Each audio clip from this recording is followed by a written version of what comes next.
नमस्कार, मैं हूं दीपांजलि मोइत्रा।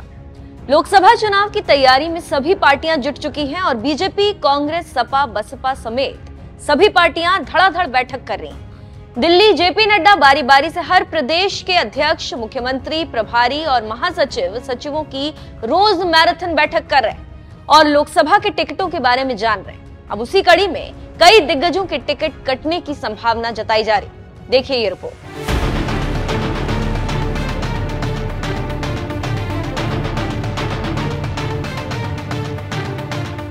देश राजनीति और पार्टी से बेफिक्र रक्षा मंत्री राजनाथ सिंह ब्रिटेन के दौरे पर हैं और भारत ब्रिटेन के रिश्तों पर बात कर रहे हैं और व्यापार बढ़ाने की कोशिश कर रहे हैं। लेकिन दिल्ली में जेपी नड्डा लोकसभा चुनाव को लेकर व्यस्त हैं।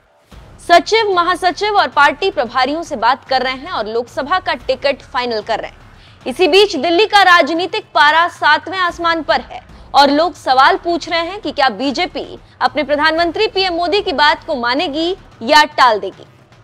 अगर बात बन गई तो एक आंकड़े के मुताबिक रक्षा मंत्री राजनाथ सिंह समेत 56 लोकसभा के वर्तमान सांसदों का टिकट कट जाएगा। जी हां, और इसी सवाल का जवाब बीजेपी का कोई नेता नहीं दे रहा। और जो खबर बीजेपी की तरफ से आ रही है वो है कि इस बार 2024 लोकसभा चुनाव में मोदी शाह सबसे अधिक युवाओं और महिलाओं पर दांव खेलने वाले। सूत्रों की माने तो ये भी खबर है कि बीजेपी 70 पार नेताओं को बाहर का रास्ता दिखाने की तैयारी भी कर रही और इस बार सबसे अधिक सीटों पर चुनाव लड़ने का रिकॉर्ड भी बना सकती। लेकिन जो हलचल है वो है राजनाथ सिंह, जिनका इस बार राजनीतिक करियर दांव पर है।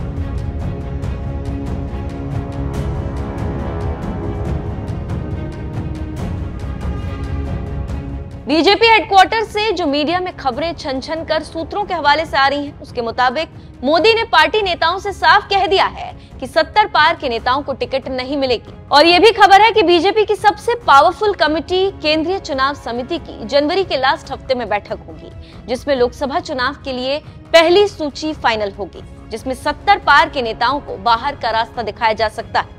लेकिन इसमें एक पेंच फंस रहा है और वो है कि कहीं इसका साइड इफेक्ट ना हो जाए और पार्टी के अंदर भगदड़ मच सकती।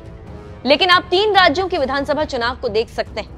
सभी राजनीतिक विश्लेषक कह रहे थे कि शिवराज, वसुंधरा और रमन सिंह को इग्नोर करना बीजेपी को भारी पड़ेगा।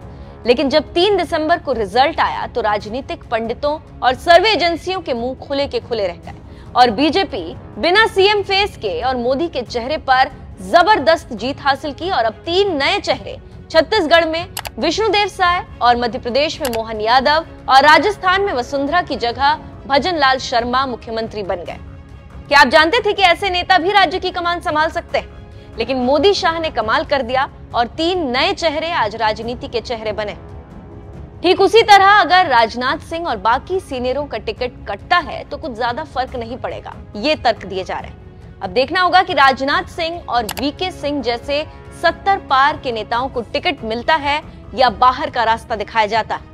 लेकिन फिलहाल तो राजनाथ सिंह और वीके सिंह को लेकर चर्चा गर्म है।